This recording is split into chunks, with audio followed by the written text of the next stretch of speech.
Stream. What up, Fight World? It's your boy Ego, and I'm back with some more boxing. And I come to you on the late night, the Vampire Stream. Shout out to Harold. He said, my man Ego stay grinding. We just some vampires around these parts. The Vampire Stream. It's been a minute. This layout is clean.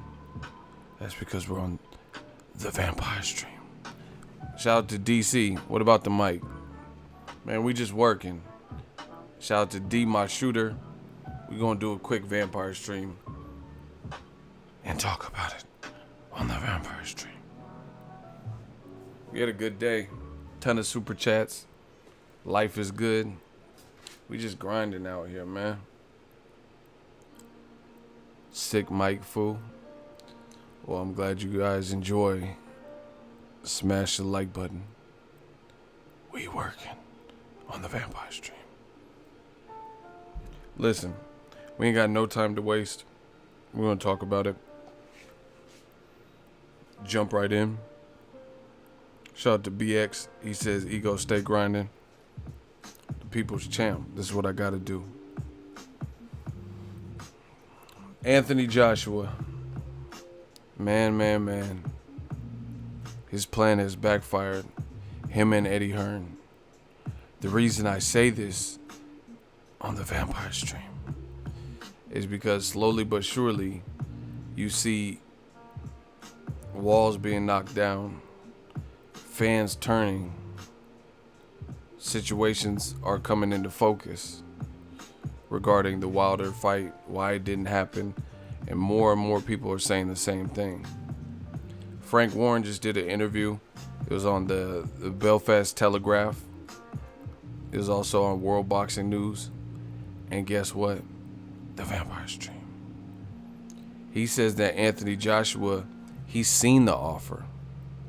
He said he was working with BT Sport, and they were involved in it some kind of way, and he witnessed it. And he said it was $50 million guaranteed for the first fight, and $30 million if Joshua were to lose and do a second fight. That's $80 million turned down. And that's not even talking about the pay-per-view upside. That's crazy. That's crazy money to avoid. You know what I mean? Even a loss. Who cares if you lose at that point? If you lose $80 million, like if you just took the fight straight away, lost $80 million, lost the fight but gained $80 million, maybe more, $50 million, $70 million, you know? It just depends on how well it was promoted and stuff. That's crazy. Crazy. I ain't never seen this. $50 million guaranteed. And what happened to all the people saying the money wasn't real? Frank Warren said he's seen the offer. So if he's seen the offer, you mean to tell me Eddie Hearn hasn't seen the offer? That's just crazy. I've never seen anyone do that in boxing history. I'm not even talking about like this generation. I'm talking about boxing history on the Vampire Stream. I turn on YouTube, and every time there's Ego knee deep in some serious boxing talk on the 24-hour live stream, vampires don't sleep, but they know shit about boxing. Most definitely. It's just crazy. I'm probably not going to go too long because, I'm not trying to. It's about to be a busy September for me. So, I got to catch up on sleep while I can right now. But it's insane. It's insane to turn down that type of money. And what happened to all the man fans that was shouting this out and protecting this and said it made all the sense in the world and Wilder should have taken 12.5? You understand that you had people out there that said Wilder should take 12.5 million, and then they act mum and hush and they turn into mimes when it comes to the $50 million talk. So if you were telling Wilder to take 12.5 million, then why aren't you telling Joshua to take 3 times that amount? I'm not the smartest brother in the world, But 12 plus 12 is 24. 24 doubled is 48. He was going to get $50 million. So that's like 4 times the amount that Joshua offered him in the initial offer. So make that make sense. How can fans fix their lips to say Wilder should have took 12.5, but then still make an excuse why Joshua shouldn't take 50 million, which is, I just did the math. It's over 4 times the amount. Like, it's probably like 4.2, 4.3 times the amount that Wilder was offered. And they're like, yeah, Wilder, take it. It's your biggest purse. This is the Vampire Stream. Crazy people.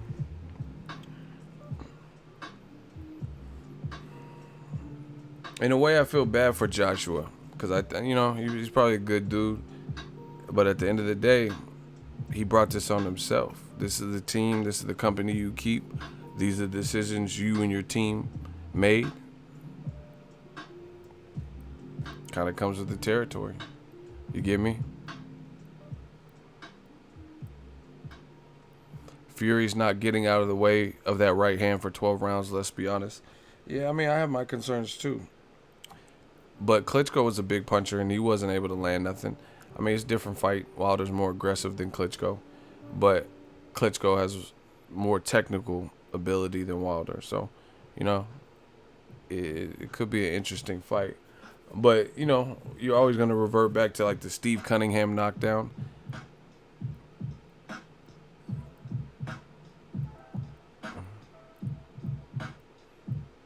Yeah, I heard about that interview where he said his confidence isn't there. I mean, I don't need to see an interview, though, to prove that. Because if your confidence was there, listen, boxing is really not that hard. There's somebody in the way of a fight not happening. If two fighters really want it, like, okay, let's say Ryan Garcia and Gervonta Tank Davis want to spar. That's not even an official fight. But let's just say they want to spar. And Ryan Garcia is really about it, and he says, hey, this is my address. Tank Davis says, cool, I'm going to be in L.A. Golden Boy jumps in the mix and said, oh, no. This can't happen. You know what I mean? We're not doing this. So there's somebody, and that was Ryan Garcia's side. Not necessarily Ryan Garcia, but his people, his team, that pulled the plug on it and said, no, he's not sparring you. This is not going to happen. You know what I mean? If y'all do fight, we're going to make money fighting. We're not going to have like sparring tapes leaking and all this type of stuff. But again, that's Golden Boy protecting their asset, and they don't want him to engage in that. No matter how bad Ryan Garcia wanted to do it, Golden Boy didn't want him to do it. So same thing with Joshua. Whether it's Joshua, whether it's Rob McCracken, Eddie Hearn, it's somebody on Team Joshua because they're in the A side. They can make anything happen. Tyson Fury just came out and said he's doing interviews, and Billy Joe Saunders was talking about it. Billy Joe Saunders says they didn't want to offer Tyson Fury 50-50. They didn't want to offer him 1%. So, hold on. Shout out to North Texas, 214, $2 super chat. What's worse, Broner's feet or Danny Garcia's 6th toe? Hey, you tripping. That's super random. Y'all tripping. The Vampire Stream. Listen. Billy Joe Saunders just did an interview, and he says that they didn't want to offer Fury a percentage. Notice a pattern. The two guys that Anthony Joshua could have faced in recent memory. Put it this way. In my honest, humble opinion, the 3 most dangerous opponents for Joshua at this current time, like in terms of what they've proven and show. So I'm not talking about Daniel Dubois, even if he knocked him down in sparring. I don't care about that because he's not fighting upper echelon people as a pro. So as of right now, today, August 17th, the 3 most dangerous people that Joshua could currently fight based on what they've proven: Deontay Wilder, Tyson Fury, and Luis King Kong Ortiz. Without a doubt. Those are the three most dangerous. And two of the three are claiming, well, Wilder's not even claiming it, but Tyson Fury's side is claiming they didn't offer him a percentage. Wilder, we know they didn't offer him a percentage because it was highly publicized. And it was corroborated by Eddie Hearn. So listen, look at it like this. Three people on the most on my personal most dangerous list for Joshua's style. Three of them, two of the three had some type of discussions for fighting AJ. The third, Luis Ortiz, they act like he didn't even exist. So he never even had no negotiations. But the other two are claiming they have negotiation. We know Wilder had it for sure. And they're saying they were never offered a percentage. They were told they couldn't get a percentage. So how is it that Joseph Parker and lesser threats could get a percentage, can find some kind of middle ground that appeases them in terms of making the fight, but the biggest threats, all of a sudden, they can't get no percent? I mean, come on, the writing's on the wall, people. You guys think it's that much of a coincidence? Oh, like, oh, what a quinky dink. The two most dangerous people, you know what I mean, out of three most dangerous people that have had talks about possibly fighting Joshua can't get no percentage. But Joseph Parker was able to get some type of percentage. You know what I mean? They've never really been firm and said exactly what percentage he got, but he got some type of percentage. You know why? Because they thought Joshua would beat Joseph Parker, which he did do. You know what I mean? Joseph Parker didn't have phenomenal performances after becoming a champion. He wasn't just running through guys. So yeah, it makes sense. Like, yeah, let's fight him. It'll be a unification. We can draw a decent crowd, and then on top of that, we don't feel he's the biggest threat. Because look at it like this: Joshua could have fought Wilder or Tyson Fury before fighting Charles Martin, but guess what?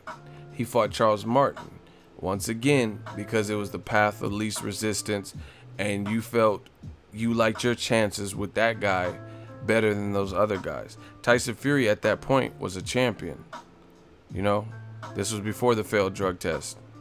So why didn't you go after Tyson Fury? You know, why didn't you go after Deontay Wilder, who beat Bermane Stiverne?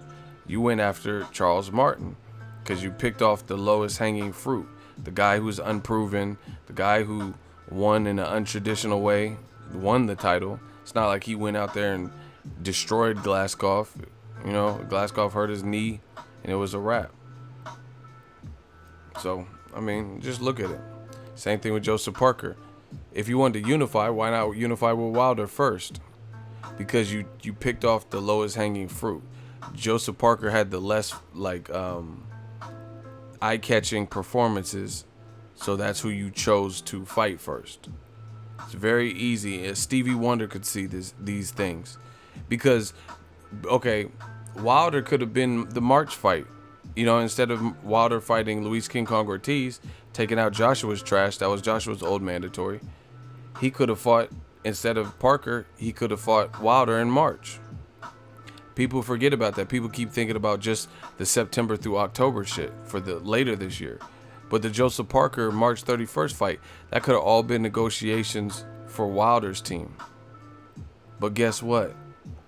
You didn't want to negotiate with him first. You wanted to, and then on top of it, what makes it worse for Team Joshua, what makes things worse is the world sees what they're doing, and then they'll try to flip it, and they'll try to make it like it's almost like you're crazy.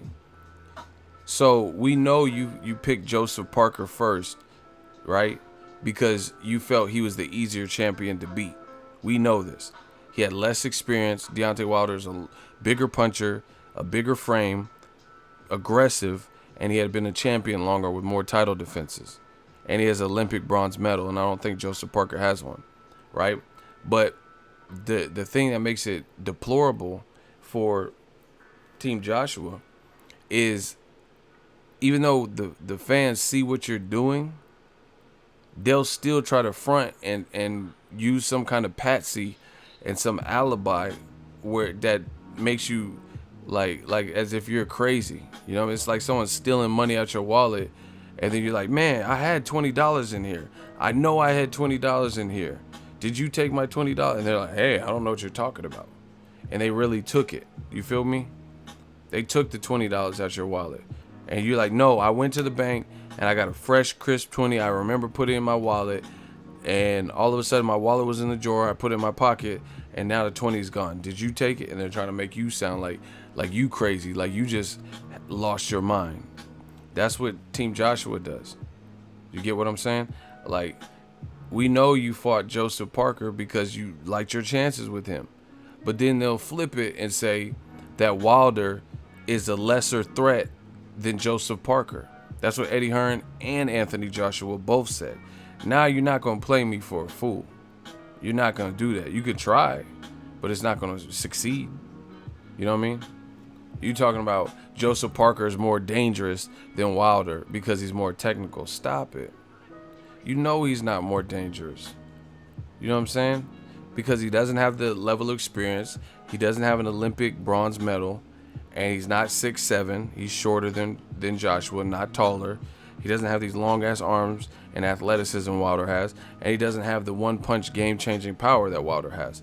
So why would you even fix your lips to try to convey and convince to the audience that Joseph Parker was a more difficult fight than Deontay Wilder? I mean, dude, we're not dumb. We know who the fuck the most difficult. That's like saying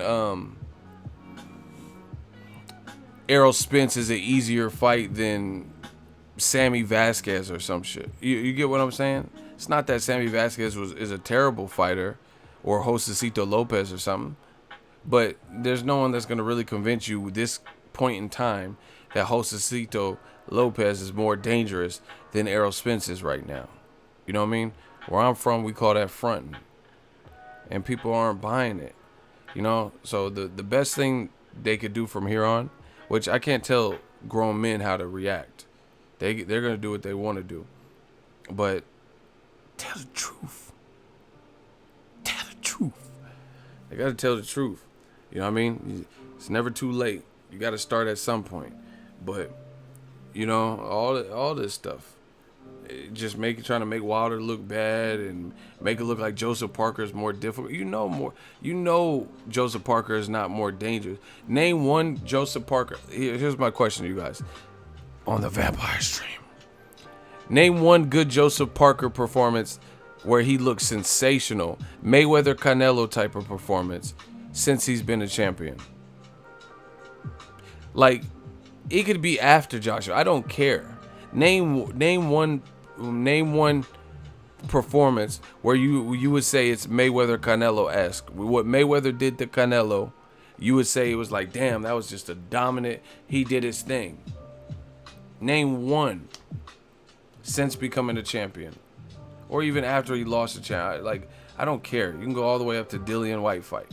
Name one fight where Joseph Parker exceeded all expectations in that manner, like Mayweather did with Canelo. It made a generally tough fight look real easy. Parker won on a split decision. Exactly. Andy Ruiz arguably beat him. But even his title defenses, he did not look great. Name one. See how I'm always the bad guy? And then when I ask these tough questions, there's no answer because they know what I'm saying is true. They know it. In their heart, they know it. Whether they're, oh, fuck you, ego, you're biased. They know. In their heart, they know what I'm saying is real. And if you disagree and you don't think it's real, I'm asking you a question. Tell me, since becoming a champion, Joseph Parker's standout, glorious performance. Once again, you guys have the floor.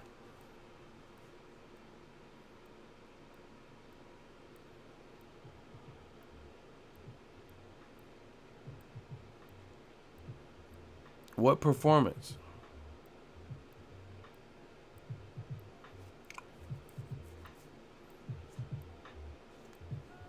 What, y'all don't got nothing?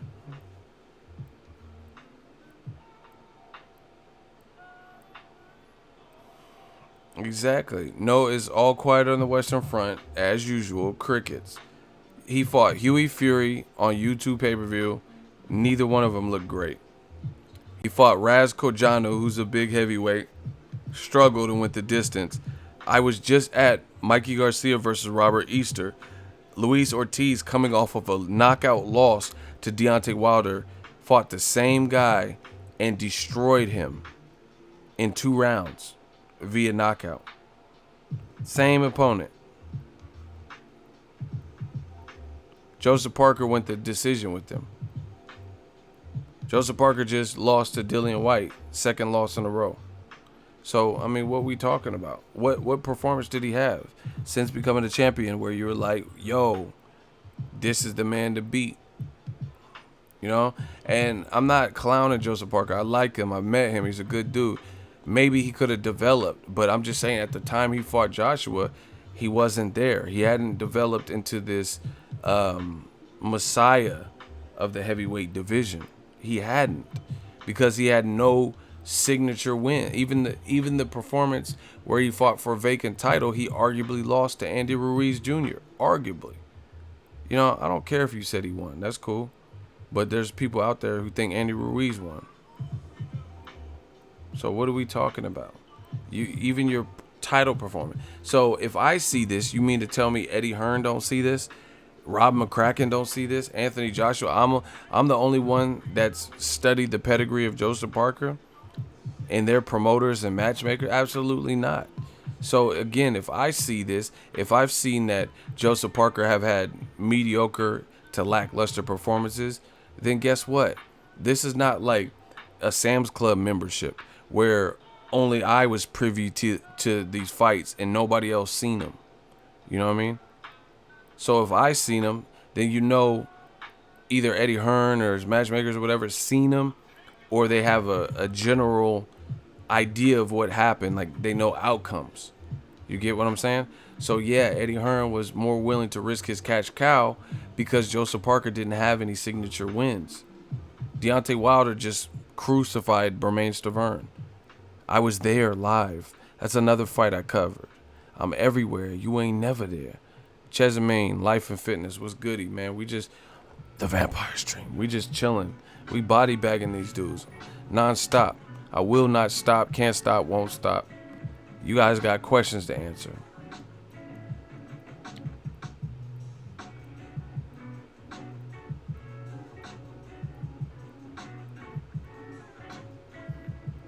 And then to make that even crazier, these man fans, all they talk about how weak Wilder is.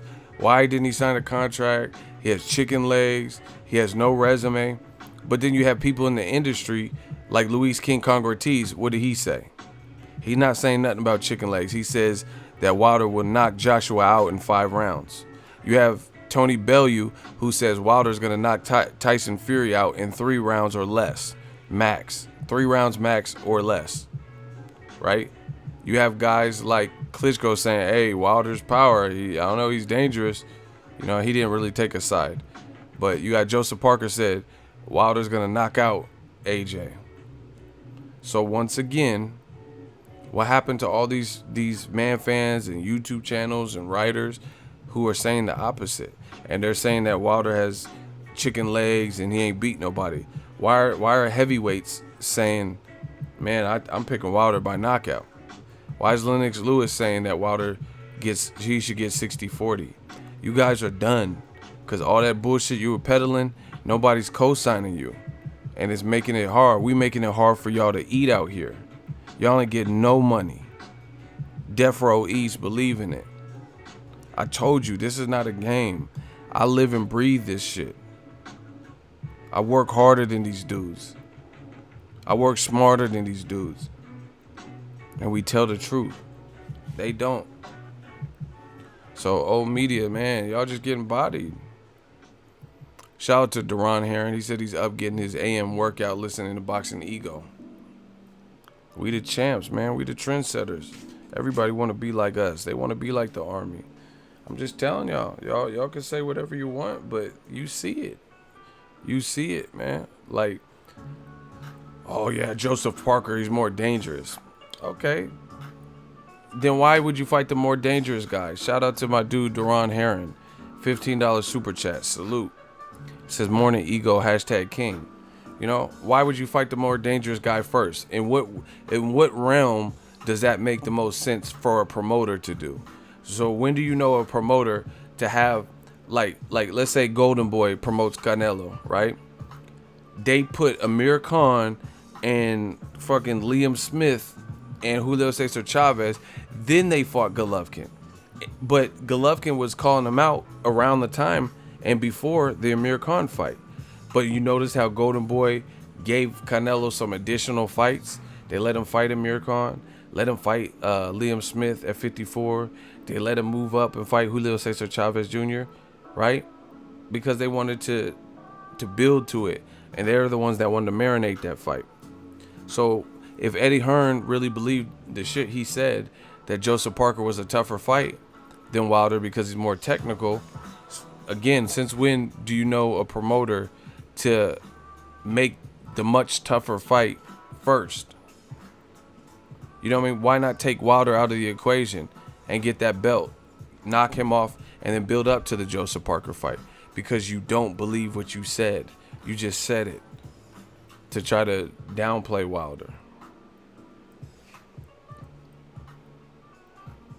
That March date could have been Wilder. They both fought in March.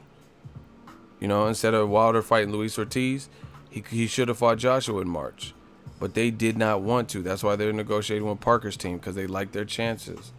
You know what I mean? And then, like, Frank Warren revealing that he said he's seen the contract. Joshua turned down $50 million in the first fight. $30 million was guaranteed in the rematch. That's $80 million just to not fight. And I don't know. Hopefully Joshua, him and his team knows what they're doing, because money like that don't grow on trees and it don't always come around twice.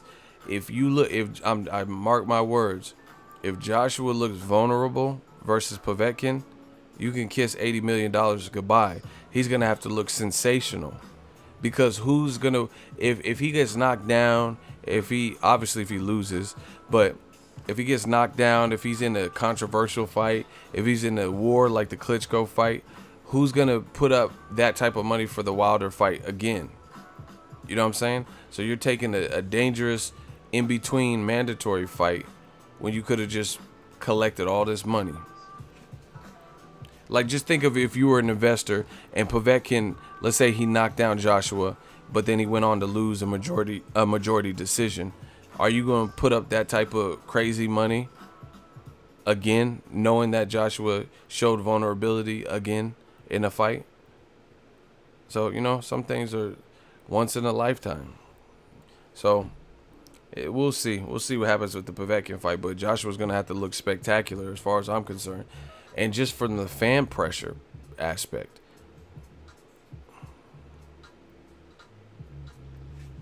Who's GT Entertainment? Right.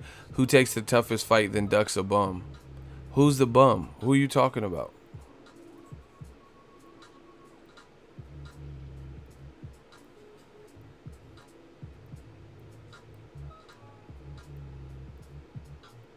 I'm just coming into some of y'all conversations, trying to see where y'all going with some of y'all statements. Oh, they're making it seem like Wilder's a bum? Exactly. They're making him seem like a bum because listen. You know what it reminds me of? It's late night on the Vampire Stream. It's late night, so I'm normally the king of analogies. It's kind of late. Let's see what I could do. I got an analogy I think that works. Let's say a guy is interested in a girl, but she's not interested in him. Let's say her name was Sally from the Valley, right? And because she turned him down, or she's not interested in dating him in that fashion or in that manner, right? He's going to try to downplay the bitch. Like, he's going to try to downplay her like she ain't shit. Now, he's not downplaying her based on any type of reality. Like, he's downplaying her because he got rejected and because he got his feelings hurt. You get what I'm saying? Like, let's say Sally from the Valley, she's thick, and he's like, yeah, I mean, that's why the bitch got bags under her eyes. She got bags in her eyes. Or the way she cut her hair, that looks silly. You know what I mean? Like, oh, she got a big ass, but she ain't got no titties. You know what I mean? You doing all this because you feel scorned, because she doesn't want you. Because why would you try to get at Sally from the Valley if she had bags in her eyes, or she wasn't this, or she was bogus as hell, or whatever? You get what I'm saying? That's what weak, insecure dudes do when it comes down to it, because they don't like to face rejection. So all of a sudden, what they want to do is try to bring that person down to earth. But in reality, she just didn't want to be with your dusty ass, right? Sally from the Valley, she probably got a lot of options. But since you don't know how to deal with rejection and internalize that, what you're doing is trying to reject her back. You know, it's the oldest trick in the book. That's in essence what Eddie Hearn and Team Joshua are doing. You know what I mean? It's like opposite day, you know, in elementary school. It's like you say, you go up to a girl you like and you're like, oh, I fucking hate you. But you really like that girl. Do you get what I'm saying? Like, you really truly like that girl, but you say you don't like her. You say you fucking hate her. But that's the girl you're crushing on deep down inside. That's what they're trying to do to Wilder.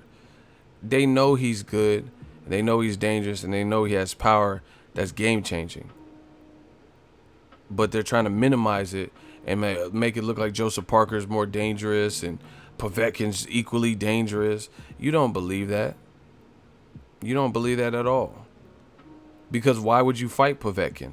Why would you, if you think Povetkin's more dangerous than Wilder, why would you not fight Wilder for more money and fight so you mean to tell me a promoter is willing to fight the more dangerous fight for far less money than the less dangerous fight for more money?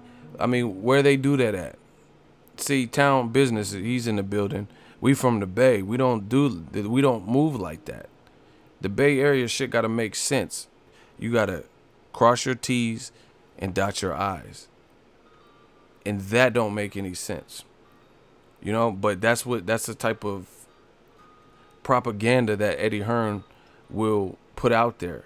Make it look like Joseph Parker's is much more dangerous and much more of a threat to sell the fight. But real boxing heads know that's not the case. They'll make it sound like Povetkin's... I'm not saying Povetkin has no danger, but they're making it sound like Povetkin is more dangerous and he has more going for him and he has more. And that's not the case. Wilder's taller, Wilder's rangier, Wilder's more athletic, he's been more active, and he's had more impressive performances against higher opposition. Luis King Kong Ortiz, and I know you guys like to say 40-0 and 40 bums. This how you know who's full of shit. How you gonna say every single person he fought was a bum? You know what I'm saying? But the Luis Ortiz win is better than Povetkin's last 6 fights. Who did Povetkin fight in his 6 fights that he beat that was better than Luis Ortiz? Name someone in his last 6 fights that Povetkin beat that was better than Luis Ortiz. Once again, I'll wait. Who did he beat that you would say is better than Luis King Kong Ortiz? And on top of that, he failed 2 drug tests, so he wasn't even supposed to be fighting. So he had a little bit of a suspension after that. You know, and this is what they want to do. They want to say, oh, Wilder just fights bums. Wilder beat Johan Duhaupas when I believe he was undefeated. Povetkin knocked him out after that. Wilder beat Eric Molina. Anthony Joshua knocked him out after that. You know what I'm saying? So why doesn't Joshua have a bum-ass resume? Because Joshua knocked out Eric Molina after Wilder. Povetkin knocked out Johan Duhaupas after Wilder. So how is it that when Wilder fights him, when they're a bit fresher, he has a bum-ass resume? But then these other heavyweights like Joshua or Povetkin, can knock out the same guys that Wilder already beat And then all of a sudden, those are great names on his resume. You see, these dudes is full of shit. Povetkin fought Johan Duhaupas on 1 day's notice, and they didn't even put him in boxing shoes. They put him in like Nike Air Maxes. He was supposed to fight Bermane Stiverne, failed a drug test. So to save the date, they just flew in Johan Duhaupas last minute, and he got knocked the fuck out. Wilder fought a full camp Johan Duhaupas, dealt with the eye injury, and knocked him the fuck out.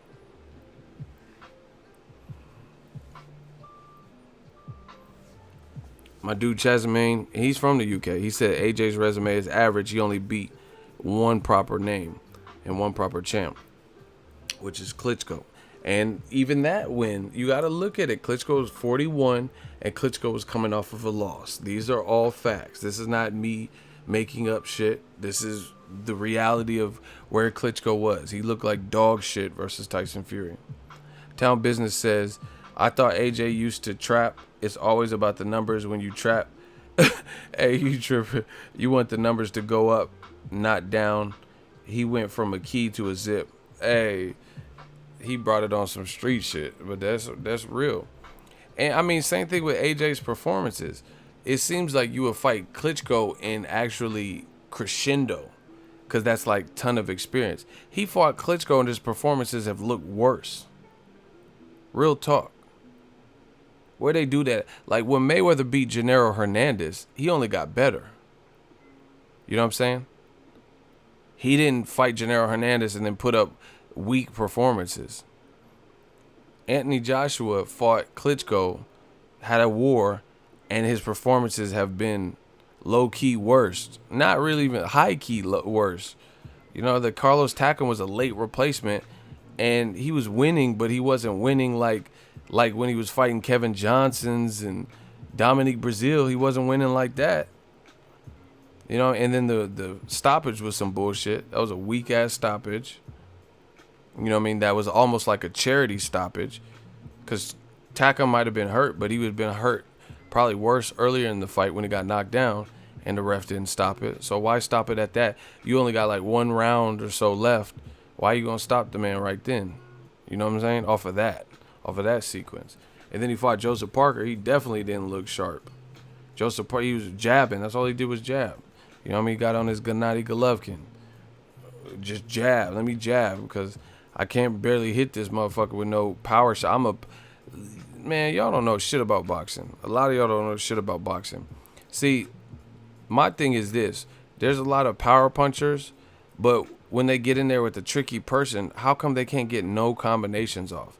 Joshua is a combination power puncher, knockout artist, but couldn't get nothing off on, what's the name? Joseph Parker.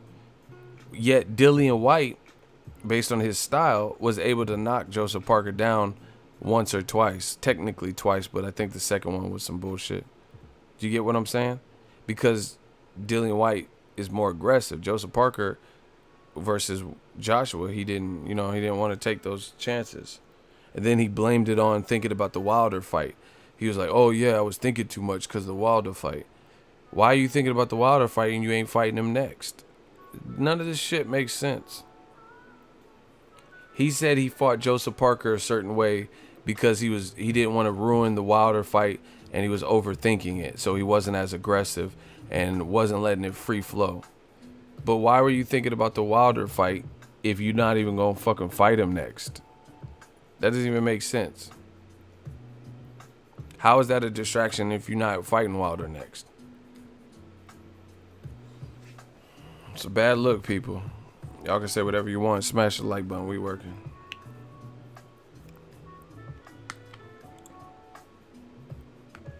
We working, people. And then on top, I told y'all, this is like literally the worst combination of things that could have happened for Joshua. And DAZN, I feel sorry for the billionaires or whoever put up the money, because you partner up with Matchroom at a crazy time, because Matchroom or DAZN or whatever is trying to capitalize and take over and corner the American market. But the American market ain't feeling you right now. You know what I'm saying? They're not feeling the moves you making. So how you gonna take over some shit and we're not even satisfied as consumers, by and large? You know, these dudes been getting crushed left, right, front, and center. They keep getting destroyed. Oh, but Wilder hasn't beat anyone. So you mean to tell me you would rather watch Joshua, if Joshua could fight Povetkin this year, or if he could have fought Wilder this year, you're telling me you would rather watch Povetkin? Like, no, I never said that. Then shut the fuck up. If you can't honestly state that you would rather watch Povetkin fight this year over Joshua in terms of a fight, the event, and everything, then all of the bullshit excuses that you throw out about Wilder sucking and he ain't fought no stars or whatever, none of that matters, because at the end of the day, real boxing fans would have rather see that fight under whatever circumstance. You could say he fought nothing but bums. He fought 40 bums. Okay, cool. So he fought 40 bums, but the world would still rather see Joshua Wilder than Joshua Povetkin. Bum or no bum. Oh, but Wilder has chicken legs. But the world would still rather see Joshua versus Wilder with the chicken legs. That's how these dudes is trapped. No matter what, these dudes is trapped.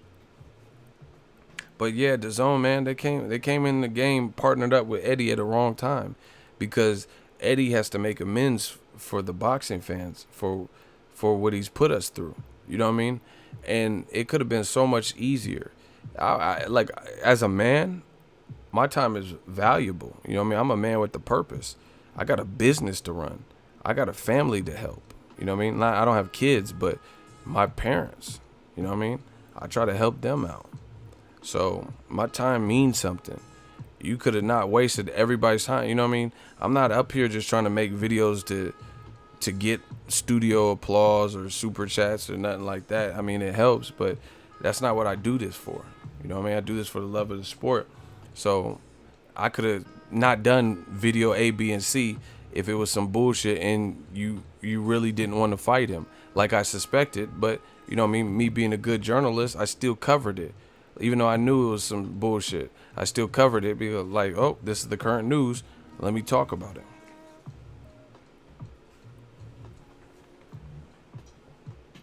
But you could have saved everybody's time. Just say we don't want to fight this dude next. Nobody, I mean, people would have just been mad right then and there.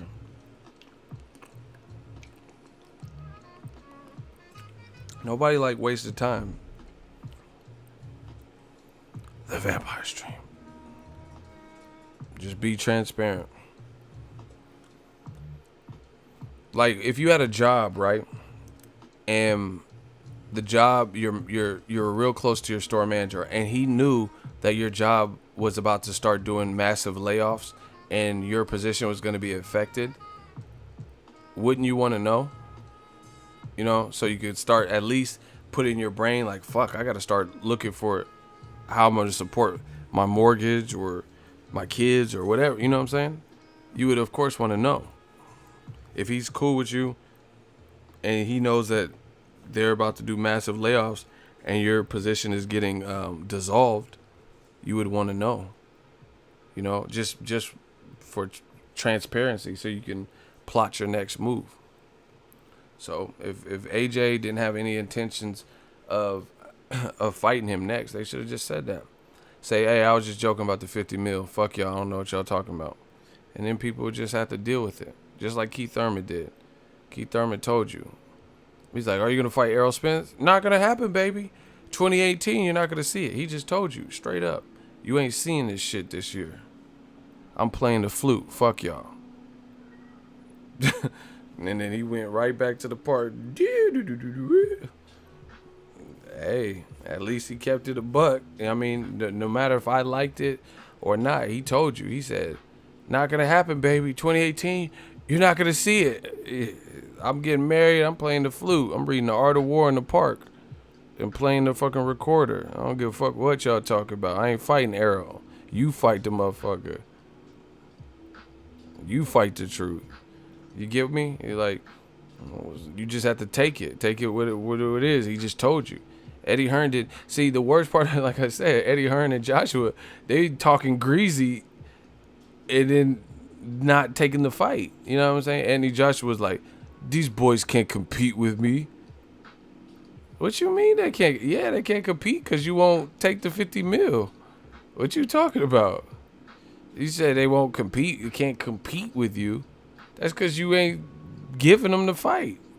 You Mr. A side. These boys can't compete.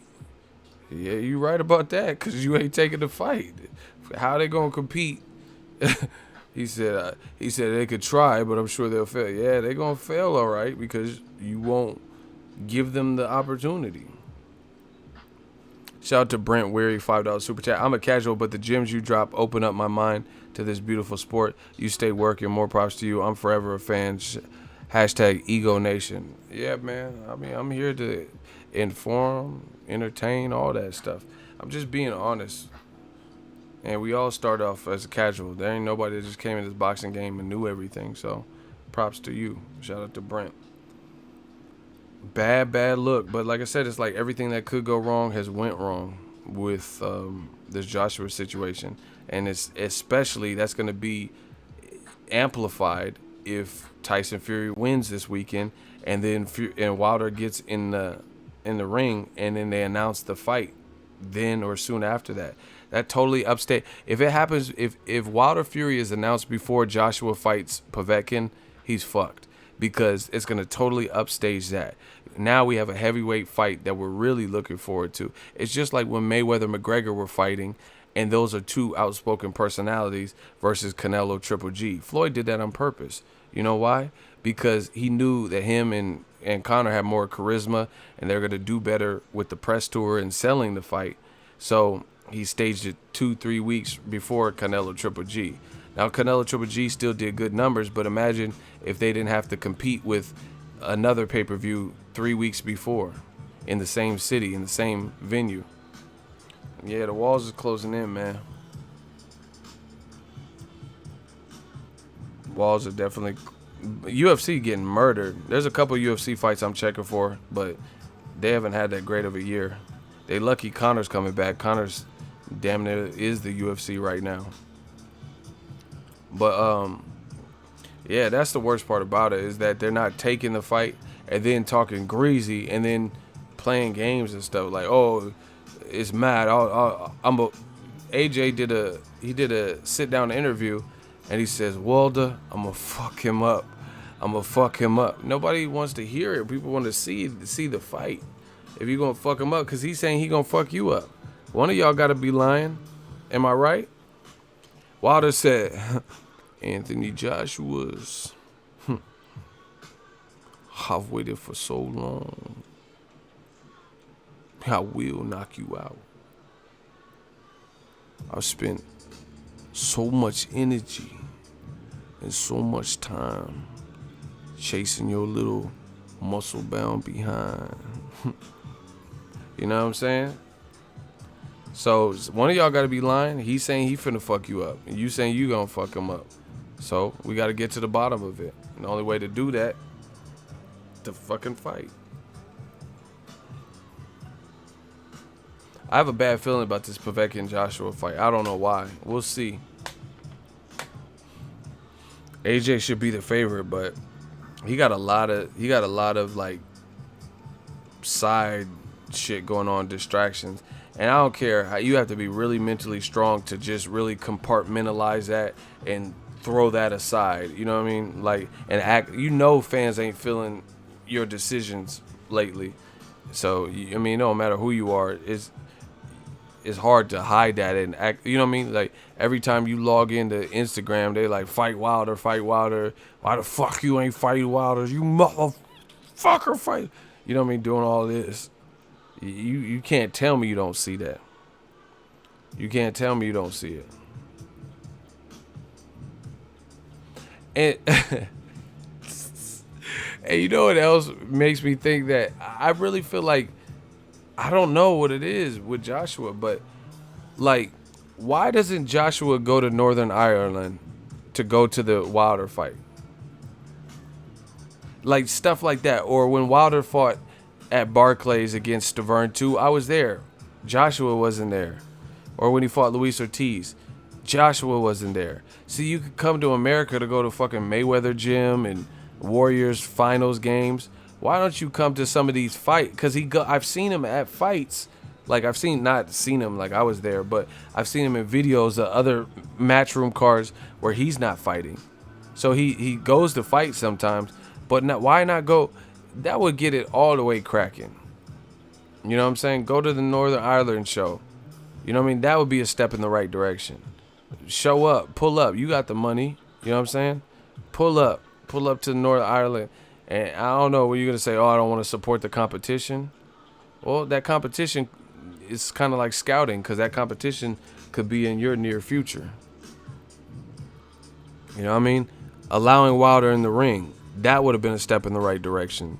Being like, yo, Wilder, come in the ring. But you told him no, and he said, fuck it, I'm not coming in.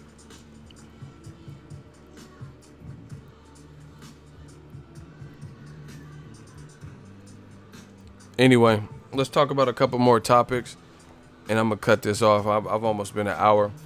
Abner Modest, Gervonta Tank Davis. I like it.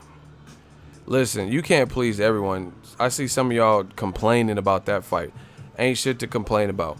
Yes, Tevin Farmer's my dude. Shout out to him. Shout out to all of Philly. You know what I'm saying? Tank Davis is my dude. Shout out to him. Shout out to B More. It's a good unification. But you cannot doubt that Abner Modest is probably easier to make. Actually, Tevin Farmer, I think, is with Lou DiBella. But either way, Abner Modest fight is probably bigger money. I really feel that way.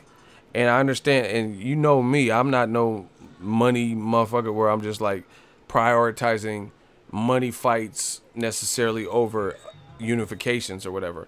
It's rare. But Abner Modest is a good fight, and I'm pretty sure Tank Davis and Abner Modest will make more money than if Tank Davis fights, fights against Tevin Farmer. Besides, I don't know if Tank Davis is, I don't think that's a mandatory situation. So even if he fights Abner Modest, the Tevin Farmer fight can still happen. You get what I'm saying? So I see people complaining like, oh, this bullshit. Like they don't want to see the Abner Modest fight. Abner he's a veteran. He has a deeper resume than Tank Davis. He'll be challenging himself, because people said Abner Modest was going to get killed by Jesus Cuellar. Shit, I thought Cuellar has power. Cuellar has cracks. He was a champion. I thought Cuellar had a strong chance to knock out Abner. So, you know, people know Tank has power and stuff. It's a different fight than Cuellar, but I'm just saying, people counted Abner Modest out in that fight. And he beat Jesus Cuellar. So it's a big money fight. It's a West Coast fight to me for sure. Put that in Vegas, put that in LA.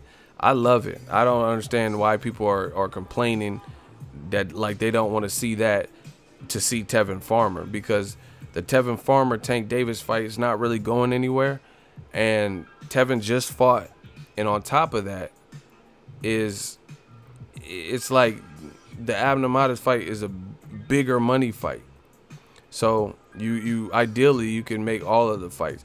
We've already waited this long for Tank and Tevin, and they still haven't fought. Because I remember talking about it at the Mayweather-McGregor card.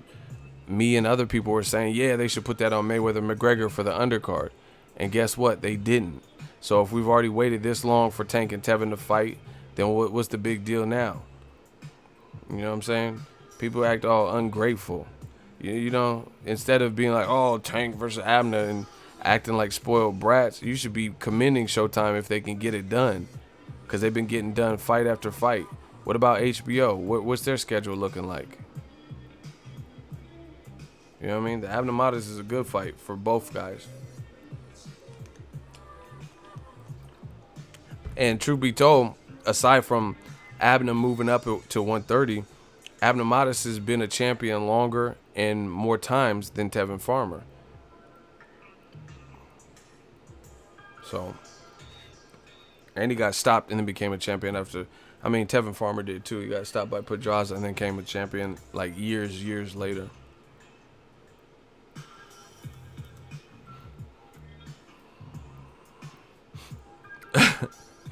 He said Showtime beating HBO with a spiked bat. You ain't never lied. This shit is like, it's almost like, throw the damn towel. Like, this is a bad beating. HBO ain't about shit right now. And I told you, part of the problem was their commentary. On top of that, they're making like the shit damn near unbearable to watch. Okay, Jim, I have it 40 rounds to 1. Jaime Munguia. Like, what the fuck are you talking? 40 rounds to 1? What are you talking about? There's not even 40 rounds in this fight. You just saying whatever. Okay, Jim. Okay. Like, whatever, bro.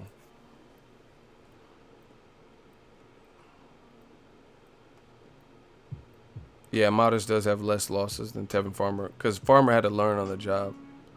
But, I mean, they're both good fights. I just feel like the Abner Modest fight is a boom. You could put that right now in L.A., and that shit's cracking.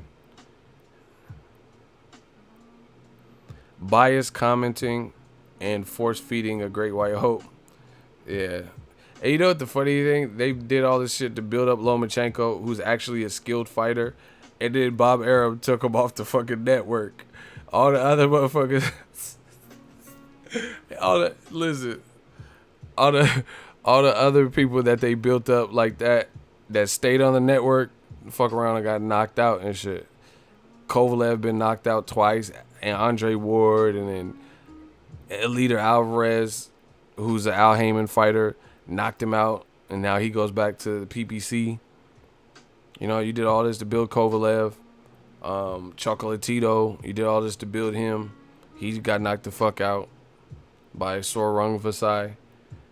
And the other guy, you know, the Great White Hope or whatever in Lomachenko, he hasn't been knocked out, but he ain't on your network anymore. He on ESPN doing his damn thing. You know what I'm saying? So you don't even have him. So the guys you like excessively hyped, the ones you got left with, all been beat damn near, except for Golovkin.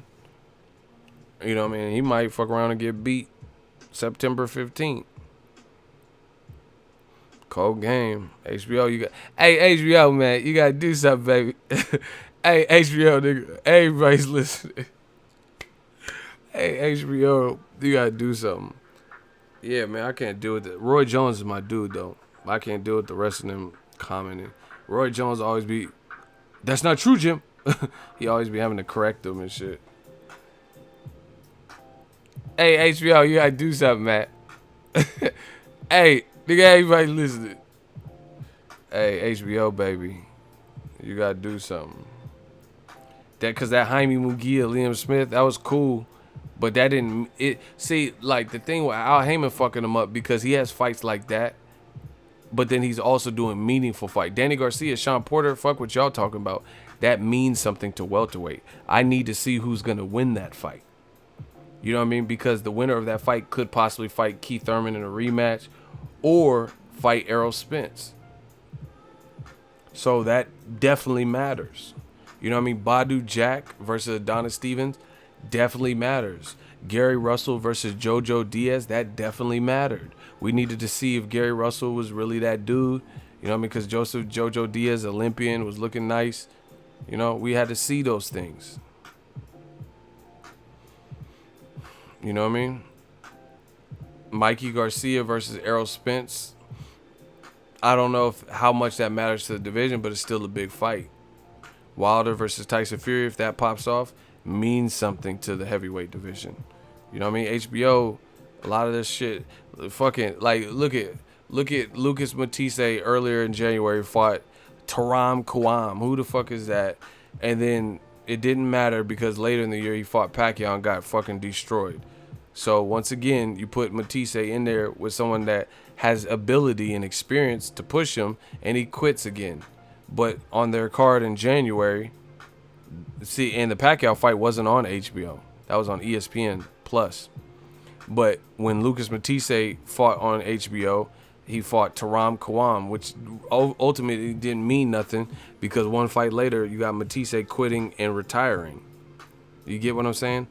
On that same card, they had Jorge Linares versus Mercita Hesta or whatever. And again, this doesn't really mean much because his very next fight, he fought Lomachenko to prove lightweight supremacy, and he got stopped. You get me? So like HBO, and same thing with Kovalev. They put him in there, Igor McKelkin. Oh yeah, he did the damn thing, and then he put him in there with the real live dog like Aliter Alvarez. You know what I mean? Trying to enhance your scheduling, and then he gets stopped. See, these promoters and networks and stuff, they be playing games. They match someone super lightly, and then when they step up with someone who's a formidable challenge, has some good skill, size, power, speed, or something to offset their style, then all of a sudden it's a totally different and more competitive fight. Same thing with Gennady Golovkin. Gennady Golovkin, if you keep putting him in there with Vanes Martirosyan off a 2-year layoff, like that, why do you think Vanes is the only one he's stopped like that in recent memory? Because Vanes was on a long layoff and he was a 54-pounder. So if you keep feeding him 54-pounders, likely that's going to be the result. You know what I'm saying? Especially if they're coming off of layoffs. But you put them in there with Canelo, someone who has heart, someone who has combination punches, power you have to respect, speed, ring IQ. It's a different ball game. A good corner. Put him in there with Daniel Jacobs. It's a different ball game. Put him in there with Vanes Martirosyan off a 2-year layoff, moving up in weight, and he's balding and shit. Like, you see what happened with Vanes. So, I mean, they try to trick you with that matchmaking. It's same thing what Matchroom is doing. Amir Khan, I get it. He got knocked out by Canelo, but you can move the needle a little bit. You know what I'm saying? Amir Khan should be fighting someone better than Samuel Vargas coming up. Because, I mean, it's not even for just the fans. It's for Amir Khan's sake. Because how you going to put him in there with Phil LaGreco, get no rounds because the fight ended in like 39 seconds. So he got no real, coming off of a long 2.5-year layoff after getting blasted by Canelo. You put him in there with Phil LaGreco, who's been stopped, has a cooking channel. He only gets 39 seconds worth of work. Kell Brook jumps in the ring. And then now you're putting him there with Samuel Vargas, another guy who's not going to really show what, I can't say he's not going to show. I'm not going to say that like he's not trying, but he's not the upper echelon of the division that has been known for really pushing his guys when he stepped up. You get me? So it would do Amir Khan favor, especially if you're trying to make a Kell Brook fight next. How is that preparing him for Kell Brook? You know what I mean? Putting him in there with Phil LaGreco for 39 seconds and then whatever Samuel Vargas does. That's not good preparation. See, Mayweather is smart. He's smart. All y'all motherfuckers be like, oh, Mayweather can't read. He's smarter than you. Because Mayweather, when he's about to fight the big fight, a lot of times he'll fight a guy to prepare him for that. Like, he fought Maidana twice. Maidana doesn't fight like Pacquiao, but there's certain core attributes that are similar enough. Power and awkwardness in a rugged fight. Maidana will give you those things. He's awkward, he punches from weird angles, and he has a lot of power. And he's bigger. Those two rugged fights help prepare Floyd for a Pacquiao fight because Pacquiao has speed and different footwork, but he's also awkward with power. Phil LaGreco and Samuel Vargas, that don't really prepare you for Kell Brook. Rabchenka and whoever the fuck Kell Brook was supposed to fight that he pulled out, and he didn't even fight that fight, Dane Cook or whatever, that don't prepare you for Khan. So, all the way around, that soft matchmaking, like, to that repeat, process, that's not good. It's not good for the fans, not good for the fighter. You could have put Amir Khan in there with Victor Ortiz, Adrian Granados, Josecito Lopez, you know what I mean? Somebody.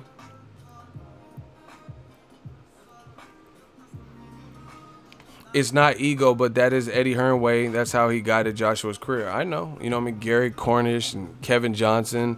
That's what he was doing with Kell Brook, aside from the Sean Porter fight. You know what I mean? He was fighting Kevin Bezier and Jojo Dan. Jojo Dan beat Bezier or whatever. Why did he fight Bezier after? Frankie Gavin, stop.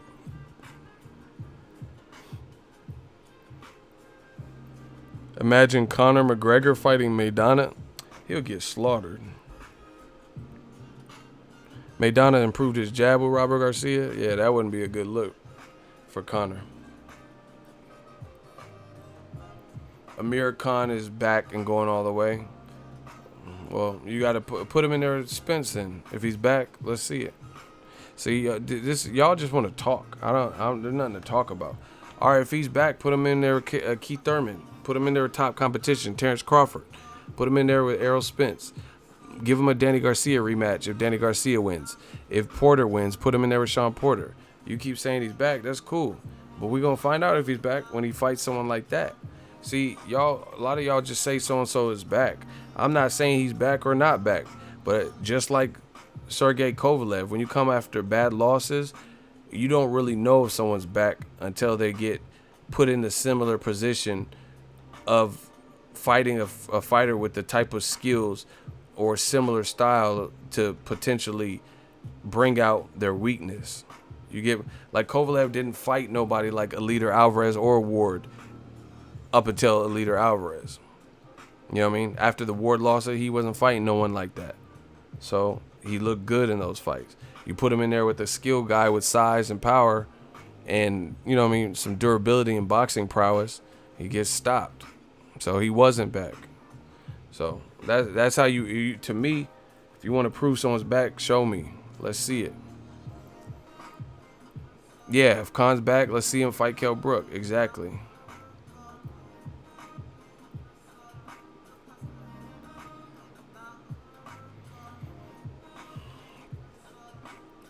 So that's the Vampire Stream. I'm going to get out of here. The Vampire Stream. Thank you guys for tuning in. I'll be back later on today. Enjoy your Friday. Happy Friday. We just working. A little light work. I'll let the kid. The Vampire Stream.